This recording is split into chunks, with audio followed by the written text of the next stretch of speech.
How to Read Literature Like a Professor, Foster's main point of this concept is that the characters who stand next to the hero often only exist to highlight the hero's journey. This makes them incredibly vulnerable for the sake of the story. So you never want to stand next to the main character. Big deal. Well, you might be asking yourself, why is that? Well, you see, every story has a plot, and who gets affected by the plot? The main character! The main character. The main character! Well, yes, and no. You see, the plot follows the main character. It's the people it doesn't follow who get hit by the train.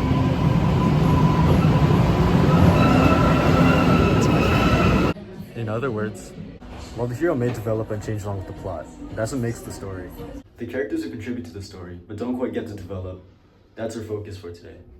My first example of how this concept comes into play, and bear with me, is from the Shakespearean tragedy Macbeth. And I know you guys might not like it, but it's a good example. So this example comes from nobody other than Lady Macbeth. We all know her, she's literally Macbeth's partner in crime. Lady Macbeth was introduced fairly early on, and she stuck to Macbeth all the way into the last 3 scenes. Together they build up Macbeth's ambition. Yes, Macbeth, the main character. I'll just take a wild guess as to what happens to Lady Macbeth, the side character. You guessed it, she faces an ambiguous death, often labeled as suicide. Then in the last 3 scenes of the play, we get to watch Macbeth's initial descent into madness. So what does this have to say about everything we talked about? Her character qualifies for 3 main points discussed by Foster in the chapter. 1, she stands close to the main character, who's Macbeth. 2, she doesn't last as long as the main character. 3, she made Macbeth's arc deep. She also deepened the tone of the entire story. How she deepened the tone of the story was simple. She was a foil character. No, not that kind of foil. Basically, a foil character is a character who contrasts with another character, commonly the main, to make their qualities stick out clearly. They don't have to be complete opposites, but the differences are meant to stick out. Lady Macbeth does a great job being a foil. When Shakespeare put them side by side early on, it showed Lady Macbeth's ruthlessness in comparison to Macbeth's hesitation. The clip playing now is from one of those early scenes, where she manipulates her hesitant husband into murdering innocent King Duncan for the crown. Now that's pretty dark, huh? But as the tragedy progressed, the roles began to flip. She started to wear away due to guilt, and it emboldened Macbeth's rising violent self.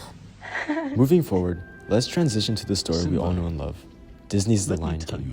That's right. This literary device transcends 1600s storytelling and is used way more often than you think.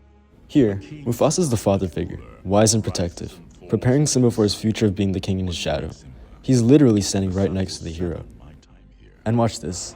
When danger strikes, the story doesn't let Simba take the hit. The plot protects him. Instead, Mufasa takes every single one of them. This is exactly what Foster was talking about.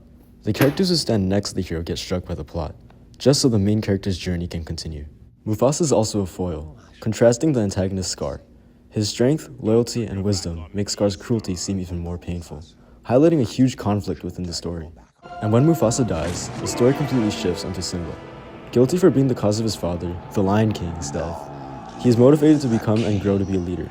That's the journey that Mufasa set for Simba. Foster's point is as clear as day. Those who stand right by the hero pay the price. Lady Macbeth and Mufasa just put this pattern in the spotlight, along with their roles as foils.